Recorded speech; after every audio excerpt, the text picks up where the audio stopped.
महाराज जी राधे राधे। महाराज जी, क्या कोई हमारे ऊपर जादू टोना कर सकता है? क्या भजन के प्रभाव से उसको खत्म किया जाए? देखो, हमारी जो मान्यता है बच्चा, कि जब हमारे कर्म बिगड़ते हैं तो कोई जादू टोना करे या ना करे, हम वैसे परेशान रहते हैं। बुरी दशा आने के पहले बुद्धि बदली जाती है। वो किसी न किसी तरह से जाको विधना दारुण दुख दीन, ताकि मत पहले हरि लीन। समझ रहे हो ना बच्चा? हमें जब दुख भोगना होता है तो हमारी बुद्धि हमें धोखा दे देती है। हमें लगता है कि किसी ने हमें कुछ कर दिया है, और कहीं कि इसका सपोर्ट देने वाला कोई मिल जाए कि अरे उसने तुम्हारे ऊपर कुछ कर दिया, जादू टोना कर दिया, बस जान लो, फिर परेशान हो, फिर परेशानी हो जाएगी। हम तुम्हें शास्त्र की बात बता रहे, को ना काहू के सुख दुख कर दाता, निज कृत कर्मो भोग सुन भ्राता। अब जैसे हमारे पाप कर्म हैं, अब कोई जीवात्मा हमको दंड देना चाहता है, अब वो भूत योनि का हो गया है, अब संयोग बनेगा और वो हमको दंड देगा, क्योंकि हमारे कर्म, और बिना झाड़ फूंक के अगर हमारा कर्म हट गया भोग का, वो अपने आप हट जाएगा, खत्म हो जाएगा। ऐसे ही रोग आ जाते हैं, ऐसे व्यक्ति से घटना हो जाती है, हम जा रहे हैं, हमारा कोई दुश्मनी का मतलब नहीं है, और जरा सा ऐसी घटना घटी, वो मार पिटाई, दुश्मनी, भारी दुश्मनी बन गई। कर्म, भूत का ऊपर आवेश आ जाना, या शरीर में रोग आ जाना, या कोई एक्सीडेंट घटना होकर शरीर का अंग भंग हो जाना, या किसी व्यक्ति से अचानक द्वेष हो जाना, ये और कोई नहीं है, ये हमारा कर्म है। अगर हम कर्म संभाल लें तो सब ठीक हो जाए। तुम तो बच्चा घर में रहते होगे, हम इस स्मशान में रहे गंगा किनारे, और जवान बचपन से 13 वर्ष से घूमते, हमको कभी हमारे दिमाग में ना भूत चढ़ा और ना कभी कोई तंत्र मंत्र चढ़ा। खूब ही स्मशान में ऐसे कुत्ते लाश नोच का गाँव में संस्कार कम करते, गंगा में प्रवाहित कर देते थे। अब तो नियम भी लग गए हैं कि आप ऐसे नहीं प्रवाहित कर सकते। पहले ऐसा कोई नियम नहीं था, 40-45 वर्ष पहले ऐसे फेंक दिए जाते, तो कुत्ते घसीट लाते थे, नोच रहे, तो गंगा किनारे ही रहते थे। वो सब दृश्य कहीं कुछ नहीं बच्चा। अपना कर्म खराब है तो हर जगह कदम कदम पे परेशानी, और अपना कर्म अच्छा है तो इस स्मशान में भी कहीं कोई भूत नहीं मिला। समझो, इस स्मशान में भी गंगा किनारे रहने पर कोई भूत नहीं रहा। इसलिए हमें लगता है नाम जप करो और भगवान का स्मरण करने से सब ठीक हो जाता है। और वैसे भी हनुमान चालीसा में लिखा है ना, भूत पिशाच निकट नहीं आवे, महावीर जब नाम सुनाए। जिस समय भगवान के महाभागवत से हनुमान जी का स्मरण कर, भूत पिशाच निकट नहीं आ। हम जब बचपन में थे तो जिस एक घर में जाना होता था, तो एक गली थी अंधेरी, दो होते हैं किसानों के यहाँ गाँव में, दो होते हैं, एक जहाँ जानवर और बैठक होती है, और एक होता है घर जहाँ घर परिवार बहुएं रहती है, तो थोड़ा अंतराय होता है।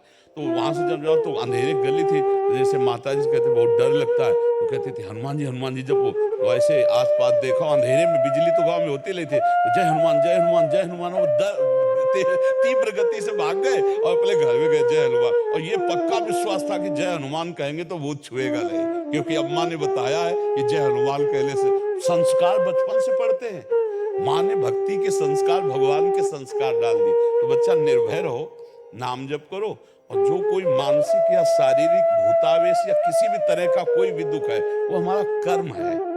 ऐसे पूरे संसार में भूत है, किसी के नहीं चिपट जाएंगे, उसी के चिपटेंगे जिसका संस्कार है, जिसको भोगना है, वैसे भी फिर वो कष्ट भोगता है जीव। तो इसलिए मुझे लगता है अगर नाम जप करो, भगवान की भक्ति करो, तो कोई परेशानी नहीं आएगी, कोई भूत प्रेत नहीं सता सकता है। हम खूब बचपन से घूमे, किसी का साथ नहीं रहा, कभी कोई सताया नहीं। तो हमें लगता है बच्चा कोई भी दुख परास्त नहीं कर सकता है, भगवान का भरोसा हो और भगवान का चिंतन हो। चिंतन भगवान का हो तो कोई दुख परास्त नहीं कर सकता। और भगवान का चिंतन न हो, शरीर स्वस्थ है, सब व्यवस्था है, फिर भी जलोगे, कामनाएं जलाएंगे, आपका गलत चिंतन आपको जलाएगा, पड़ोसी जला देगा, कोई द्वेष वो आपके चिंतन में आके आपको क्लेश देता रहे, भारी कष्ट है। और भगवान आनंद सिंधु का चिंतन है, तो देखो आप लोग भी सुनने आते हो, क्या आनंद की बात सुनने आते हो, आनंद का क्या महिमा है देखने आते हो। साधु महात्माओं को क्यों देखते हैं? ये भगवान के भक्त है, आनंद सिंधु के भक्त है, देखते हैं भक्ति का क्या स्वरूप है। एक अलौकिक शांति मिलती है। देखो आप लोग यहाँ बैठे हो, एक अजीब शांति, एक अलौकिक शांति जो किसी भी तरह से अन्य उपायों से नहीं हो सकती, वो यहाँ बैठने मात्र से आपको मिलेगी, क्योंकि भगवान का धाम है। भगवान के भक्त जैसे भी है भगवान के ही है ना, तो उसका प्रभाव होता है। जो परिवर्तन होता है ना लोगों के दिमाग का, तात स्वर्ग अपवर्ग सुख धरी तुलाए कंग, तूलन ताय सकल मिल जो सुख लव सत्संग। तो ये भगवान के प्रभाव से होता है, क्योंकि हर समय भगवान का जैसे चिंतन हो रहा है, अब जो बोल रहे हैं तो भगवान की बातें बोल रहे हैं, तो आपके दिमाग में वो जाकर अपना प्रभाव डालती है। और अगर हम भगवान के भजन में न हो तो चाहे जितनी बातें बोले आपके ऊपर प्रभाव नहीं पड़ेगा। प्रभाव तभी पड़ता है जब खुद हो। तो इसलिए बच्चा नाम जप करो, भगवान के कुछ स्तोत्र है, हमें पक्का विश्वास है भगवान का नाम कीर्तन जिस घर में होगा वहां प्रेत प्रवेश नहीं कर सकते, वहां कोई तंत्र मंत्र काला जादू ये सब प्रवेश नहीं कर सकते। क्या जाता है 20 मिनट उठाओ मंजीरा, जोर जोर से भगवान के नाम का कीर्तन, जो नाम प्रिय लगे, राधा राधा राधा राधा।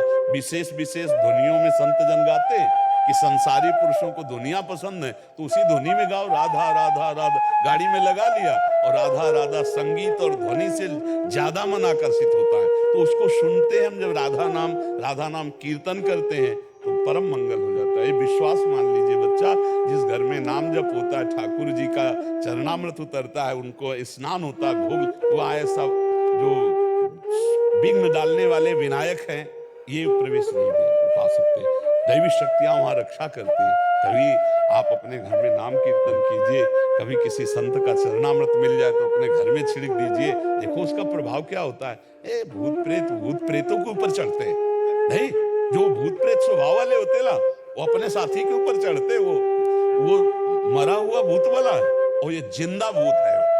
अब मांस खा रहे हैं, शराब पी रहे हैं, बेविचार भूत नहीं और क्या है, हम मरेंगे तो भूत बनेंगे, तो जिंदा भूत है और उन्हीं के ऊपर चढ़ते हैं आकर के, कर्म बिगड़ जाता है तो वो चढ़ नहीं। हमें कोई बताओ किसी संत के ऊपर भूत चढ़े हो, किसी भक्त के ऊपर कभी भूत चढ़े, हमें कोई उदाहरण दो कि उन भक्त के ऊपर भूत चढ़ गए। हाँ, अगर मिलेंगे भी तो मंगल करेंगे। जैसे गोस्वामी तुलसीदास जी काशी के पार जाते थे गंगा के शौच, तो जो शौच का पानी बचता तो ऐसे सहज एक पेड़ था उसमें डाल देते, उसमें रहता था भूत, और वो अपवित्र पानी पीता है तो शौच का अपवित्र पानी पीता। ये कई दिन घटना हुई तो वो प्रेत खड़ा हो गया हाथ जोड़ के और कहा आप जो मांगेंगे वो मैं दूंगा आपको। बोले हमने तो आपको पुकारा नहीं, कोई सेवा नहीं की। बोले बहुत बड़ी सेवा बन गई, जो आपके कमंडल में पानी बचता था ना, फेंक देते थे ना, वही हम पी लेते थे, अब हमको देना चाहते थे। बोले क्या दे सकते हो? हमें तो सिया राम जी के दर्शन चाहिए। बोले इतनी सामर्थ्य में नहीं, उपाय बता देंगे, हो जाएंगे पक्का दर्शन। बोले क्या? बोले जब राम कथा कहते हो उस समय हनुमान जी कथा सुनने आते हैं, उनके पैर पकड़ लेना, वो तुम्हें दर्शन करा देंगे। बोले हम पहचान कैसे पाएंगे कि हनुमान जी आते हैं? तो बोले सबसे पहले कथा में आके बैठ जाते हैं, और मलिन भेष है और बूढ़े स्वरूप में आते हैं, और सबसे पीछे कथा में प्रणाम करके जाते हैं। जो ऐसा करे हनुमान जी होंगे। अब तुलसीदास जी जब भगवान की चर्चा देखा कि शुरू होने के पहले एक वयोवृद्ध विशाल काय आकर चुपचाप बैठ गए से, यत्र यत्र रघुनाथ कीर्तनम तत्र तत्र कृतमस्तकांजलिम बाष्पवारि परिपूर्ण लोचनम मारुति नमत राक्षसांतकम। अश्रु प्रवाह करते हुए भगवान की चर्चा सुनते, और जब कथा संपन्न हुई सब चले गए तब वहां के ऐसे रज लेके ऐसे लगाया कि भक्त चरण रज है। सोई गोस्वामी जी दौड़ पड़े, सोई भागे हनुमान जी। तो तुलसी घाट से काफी दूर है संकट मोचन हनुमान जी, वही संकट मोचन हनुमान जी। तो काफी दूर में जाके चरणों के, तो हनुमान जी रुक गए। बोले क्या चाहते हो? तो कहा सिया राम जी के दर्शन। तो कहा यहाँ नहीं, चित्रकूट चलो। तब चित्रकूट हनुमान जी ले आ गए, फिर राजकुमार के रूप में जब राम लक्ष्मण जी के दर्शन हुए, चंदन, तो वो लीला। तो देखो प्रेत ने भगवत साक्षात्कार का विधान बना दिया, प्रेत ने भला मंगल किया, महामंगल कर दिया भगवान के दर्शन का, तो लीला। तो देखो प्रेत ने भगवत साक्षात्कार का विधान बना दिया, प्रेत ने भला मंगल किया, महामंगल कर दिया भगवान के दर्शन का, साक्षात्कार का। तो हमें नामदेव जी को एक बार प्रेत में भगवान विट्ठल के दर्शन हुए महाराष्ट्र में। तो जो भगवान का नाम जप करते हैं, भगवान का कीर्तन करते हैं, भगवान की भक्ति, उनको कभी कोई अमंगल नहीं कर सकता।